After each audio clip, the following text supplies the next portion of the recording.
नमस्कार मु डॉक्टर सेनापति आउ एक नुआ वीडियो रे आपनको स्वागत। आज आमे डिटेल्स जानिबा किडनी रोग संपर्क रे। किडनी रोग कौन पे हुए, कौन कले किडनी समस्या आउ हबनी, कौन खाइबे आउ कौन खाइबेनी। वीडियो शेष रे 6 मोस्ट इंपोर्टेंट टिप्स देबी जहा द्वारा कि किडनी समस्या सबुदिन पे दूर हो। वर्तमान समय रे किडनी रोगी संख्या द्रुत गति रे वृद्धि पाइबार लगी। एहार एक मुख्य कारण होची रोग चिन्हट करिबारे विलंब होबा।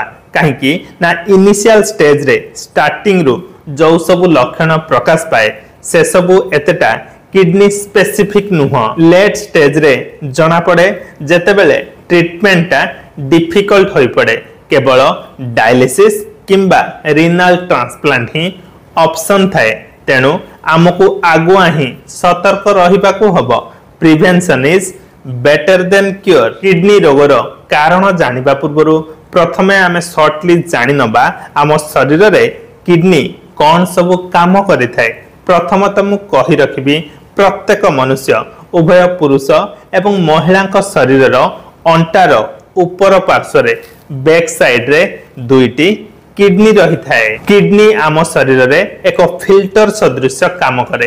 कौन फिल्टर करे ना ब्लड को फिल्टर करे एवं शरीर रो वेस्ट प्रोडक्ट वर्ज्य वस्तु को यूरिन माध्यम रे बाहर करि थाए। वर्तमान जानिबा किडनी खराब हेले कौन सब लक्षण प्रकाश पाए। अधिकांश समय रे आम शरीर रे किडनी डिजीज टा साइलेंटली थाए। कारण गोटे किडनी रो 70 to 80% खराब न होबा जाए कौन भी लक्षण प्रकाश पाए नहीं। इनिशियल स्टेज रे किछि नॉन स्पेसिफिक सिम्पटम्स देखा जाए, जेमिति कि अत्यधिक हालिया लागिबो, कौन सी काम करबा को इच्छा हबनी, बहुत थका थका फील हबो, बांती बांती लागि पारे किंबा बांती मध्य होई पारे, होल बॉडीटा पेन हुए, मुंड बुलेई हबो। ए सब लक्षण को आमे यूजुअली अणदेखा करिथाउ। परवर्ती समय रे मुह, हाथ, पाद, गोड़ सबू फुली जाए, आखिर चतुर्पार्श्व फुली जाए। एही समय रे ही प्रायतः अधिकांश रोगी डॉक्टर सहित कंसल्ट करिथांती। रक्तहीनता समस्या देखा जाए, ब्लड रे हीमोग्लोबिन लेवल कमी जाए, परिस्रा रे फेण हबो एवं दिन को जेतिकी परिस्रा हबा कथा तार अमाउंट मध्य कमी जिवो। हाथ गोड़र स्किन बहुत ड्राई रुहे, तेनु कुंडेई हुए, चालिले धई सई लागिबो, निश्वास प्रश्वास नबारे कष्ट अनुभव हबो, पेट फुली जाए। बहुत समय रे देखा जाए कि किडनी रोगींकर ब्लड प्रेशर सडनली बढ़ी जाए। ए सब लक्षण देखा गले आपण तुरंत जने डॉक्टर सहित कंसल्ट करंतु एवं किडनी समस्या अछि ना नहीं कंफर्म होबा पय आमे किछि ब्लड टेस्ट करि परिबा, जहाकू कि आमे कहिताउ किडनी फंक्शन टेस्ट बा रीनल फंक्शन टेस्ट। एथिरे ब्लड यूरिया एवं ब्लड क्रिएटिन लेवल जना पड़े। वर्तमान देखिबा किडनी खराब होबार कारण कौन। 60% किडनी रोगी डायबिटीज एवं ब्लड प्रेशर रे आक्रांत। तेणु डायबिटीज एवं ब्लड प्रेशर होची किडनी समस्यार मुख्य कारण। सेकेंड कारण हला किछि मेडिसिन, जेमिति कि पेन किलर मेडिसिन एवं निद बटिका।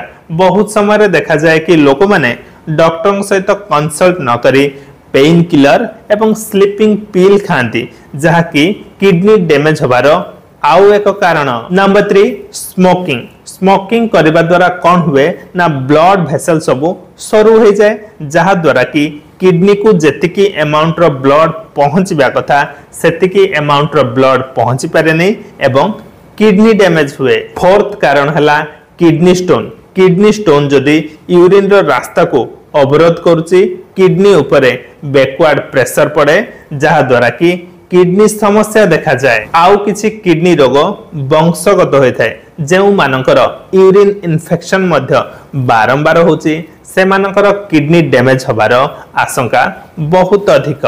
वर्तमान देखिबा 6 मोस्ट इंपोर्टेंट टिप्स जहा द्वारा कि किडनी समस्या को आमे दूरेई परिबा। Number 1 and the most important होची डायबिटीज, हाई ब्लड प्रेशर किंबा हाई कोलेस्टेरोल भली समस्या थिले डॉक्टर सहित कंसल्ट करंतु एवं एसबु को कंट्रोल रे रखंतु। नंबर 2 अत्यधिक लुण एवं लुण जातीय खाद्य जेमिति कि आचार बड़ी पांपड़ सुखुआ नमकीन आइटम्स मिक्सचर चिप्स एसबू कम खातु कारण एसबू रे ही लुणर क्वांटिटी बहुत अधिक थाए। आपण चेष्टा करिवे कि दैनिक लुणर व्यवहार 6 ग्राम मध्य सीमित रखिबे अर्थात खाद्य प्रस्तुत रे जेतिकी लुण व्यवहार होईची बास सेतिकी no more extra added salt. Number 3 smoking एवं अल्कोहल अभ्यास थिले एसबु ठारू दूरे रुहंतु। नंबर 4 प्रतिदिन किछि ना किछि एक्सरसाइज करंतु अधिक परिमाण रे सबुज पनिपरिबा एवं फलमूल खांतु दैनिक ऑयल कंजप्शन को मध्य यथेष्ट कमांतु। एसबु करिबा द्वारा हाई ब्लड प्रेशर एवं हाई कोलेस्ट्रॉल लेवल मध्य नियंत्रण रे रहिबो। नंबर 5 हाथ गोड़ मुह फुलिबा स्टार्ट कले दिन को पानी पीबा मध्य कमेबे एवं प्रोटीन डाइट कम खाइबे। नंबर 6 बिना डाक्टर को परामर्श क्रमे पेन किलर किंबा स्लीपिंग पिल खाइबेनी। आउ एक गुरुत्वपूर्ण कथा होची कि सहरांचल लोकों अपेक्षा ग्रामांचल लोक किडनी रोग रे अधिक आक्रांत सेमाने मध्य अर्थाभावरु सठिक चिकित्सा पाइबाकू वंचित होउछंती। किडनी रोगर चिकित्सा एते सहज नुह लक्ष लक्ष टंका पर्यंत खर्च हुए विशेष करी जदि व्यक्तिंकर डायबिटीज किंबा हाई ब्लड प्रेशर थिबो देन नियमित डाक्तरी परीक्षा एवं दामी औषध दरकार पड़े। एवं सबुठारु खराब कथाला जे कोनोसी समय रे मध्य इमरजेंसी सिचुएशन हेई पारे सेति फाइनेंशियल बैकअप अत्यंत जरूरी। भगवान सेमती किछि न करंतु तथापि थरे हॉस्पिटलाइज हेले बहुत खर्चांत हबाकू पड़े। दुखर विषय जे अनेक लोक चिकित्सा खर्च बहन करिबा पई चढ़ा सुध आर रे ऋण नबाकू बाध्य हुअंती। दुर्भाग्यवशतः यह आम देशर वास्तवता सेथिपई निजर एवं निज परिवार रो सुरक्षा पई स्वास्थ्य बीमा बा हेल्थ इंश्योरेंस अत्यंत गुरुत्वपूर्ण। वर्तमान समय रे हेल्थ इंश्योरेंस एतेटा एक्सपेंसिव नुह मासिक प्रीमियम मात्र 400 रु 500 टंका एवं यह कोटिए टंका चाहे कवरेज प्रदान करे। आपनको सुविधा पई लिंक मु वीडियो डिस्क्रिप्शन रे देई देछि एवं कमेंट सेक्शन रे मध्य पिन कर देबी। एही गोटे प्लेस रे आपण अनेक सारा ट्रस्टेड इंश्योरेंस पार्टनर्स पाई जिवे एवं डिफरेंट प्लान मध्य कंपेयर करि परिबे। आपण जदि ऑनलाइन करूचंती अप टू 25% रो डिस्काउंट मध्य मिल जिवो ता सहित 30 मिनिट रो क्लेम सपोर्ट एवं जने डेडिकेटेड रिलेशनशिप मैनेजर। आपनक परिवार रो सुरक्षा पई हेल्थ इंश्योरेंस निहाती आवश्यक। आउ विलंब करंतु नहीं कारण एज एवं डिफरेंट हेल्थ कंडीशन अनुसार यार मासिक प्रीमियम वृद्धि पाइबाकू लागे। वर्तमान ही लिंक चेक करंतु। रहिली जय जगन्नाथ।